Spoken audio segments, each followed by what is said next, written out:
Yeah, I mean, everything started with Nick's voice, really, like figuring out what sort of direction the band would be. Once he was casted and I got to hear his vo singing voice, it sort of helped shape everything. Um, and he was such an incredible person to work with. He flew to Sweden for like 3 days, recording like what was it? How many songs? I don't remember, like 6 songs in 3 days. Um, which by the way is insane. We managed to get it just a tribute to his talent and his work ethic. And yeah, he was such a trooper. And he really made the songs come to life. And for August Moon, I really wanted it to feel like a progression. So within the movie, you kind of have to believe this is a big band, and so I wanted to have like a couple of songs where it felt like, okay, these are their first really teeny bopper songs, like I Got You, and then Taste, where it felt like the record label picked those songs for them. You know what I mean? And then Guard Down to me feels like that was like probably their third album where they like had a bit more control. They wanted guitars and the lyrics have a little bit more the lyrics are really about the pitfalls of fame and things like that on Guard Down. So it has a little bit more substance. And then, the one of the earlier versions of the script, which is, he leaves the band earlier. So Dance Before We Walk was his first solo song, and that's really about him leaving the band. Like the whole lyric of Off the Moon and I'm hitting the ground like a rocket. It was written about him sort of taking a new direction in his life. So I kind of let the lyrics really do it and make it, and like obviously that one felt, a little bit more. It was live drums and a little bit more like indie rather than program drums. Where the August Moon stuff was more program drums. Um, and then Idea of You is sort of his love song to Anne's character, and sort of summarizes that whole thing. So yeah, we tried to just, you know, sonically make the boy band stuff really like, yeah, everything is programmed for the most part, and Guard Down sort of falls in the middle, so it's sort of the evolution of what he becomes. And then lyrically sort of tell different stories, I guess. I mean, yeah, the music's so integral to the story. It really helps the audience obviously see the progression of the band and of Nick's character, Hayes. And so did you approach this how you would approach like a normal project with like an artist or a musician? Or like how did you go about creating, like the songs? Like how did you do it? I kind of approached it like, yeah, it was fun because when early in my career when I would work a lot of boy bands and stuff and Westlife and those kind of groups, you didn't write with them, you kind of wrote for them.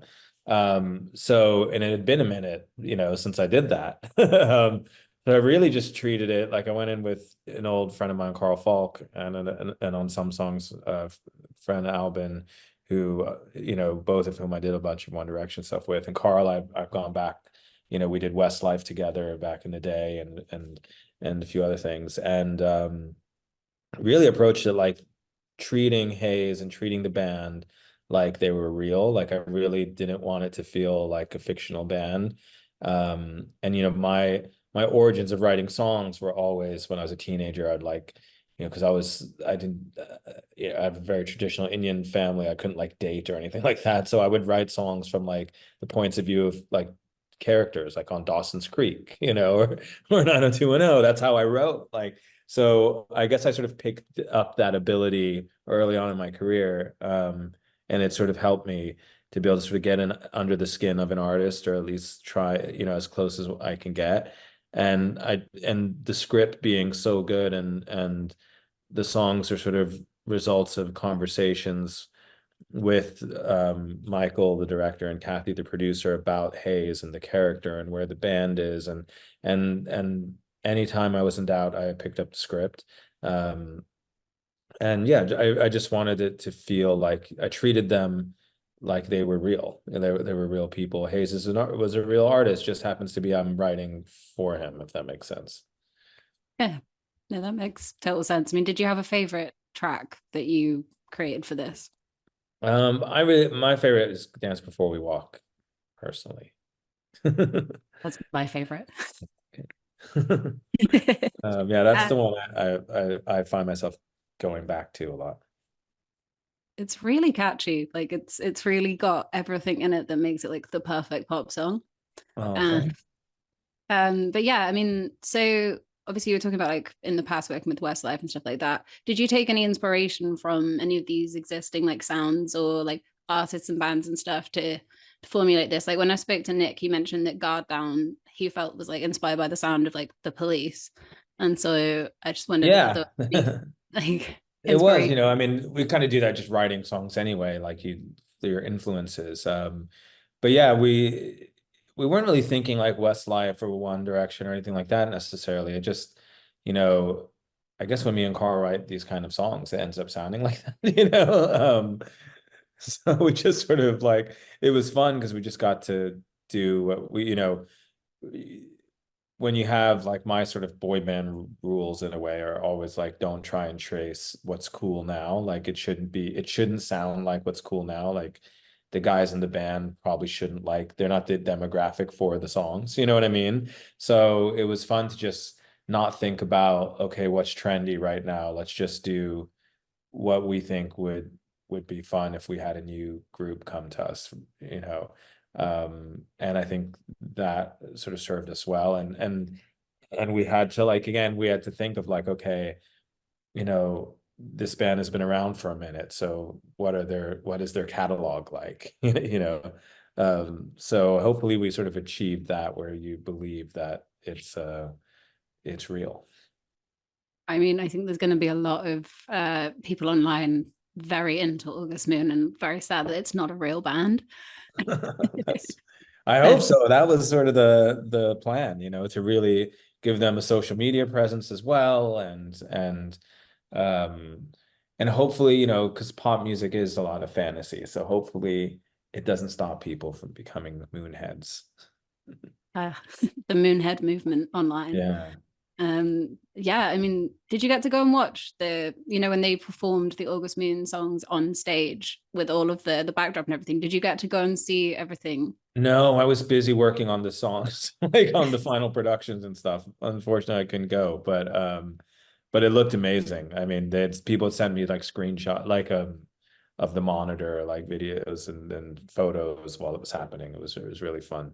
Um, but yeah, I think Michael did a fantastic job, really, um, with those scenes. I mean, the movie it's in general, but like with those scenes especially.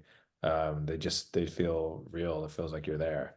So Yeah, the montage where they're sort of traveling Europe and touring, it felt like I was really sort of at a gig. It was yeah, fantastic. he's done a Um, great job with that. It was funny, like I won't name the band, but a friend of mine who used to manage a big sort of band, I guess kind of a boy band, but I met with him for a coffee the next day after an LA screening, and he goes to me like, "That's the first time I feel like a movie got it right." When it's been about a pop group, like they've really got it right. I was like, oh, that's great. That's a great compliment. I mean, yeah, no, absolutely. I really think that the whole combination is just fantastic, and your soundtrack is incredible. I am going to listen to it so much when it comes out. Oh, thank you. It's like a little injection of happiness because it's sort of like reliving your youth with like boy bands and having a Oh, bit of that's fun. awesome. That's great to hear. That's what we felt making it. It was, I think the whole boy band thing, and that's what it's supposed to be. It's supposed to be nostalgic and it's supposed to build community and make you just feel good. It gets Yeah. such a bad rap by sometimes, but I think it's just by like snobby music critics, but it's all about happiness. Ladies and gentlemen, you're watching Hey You Guys! Hey, you guys! Hey you guys! Hey, that's what they all say. Hey you guys! Hey, you guys!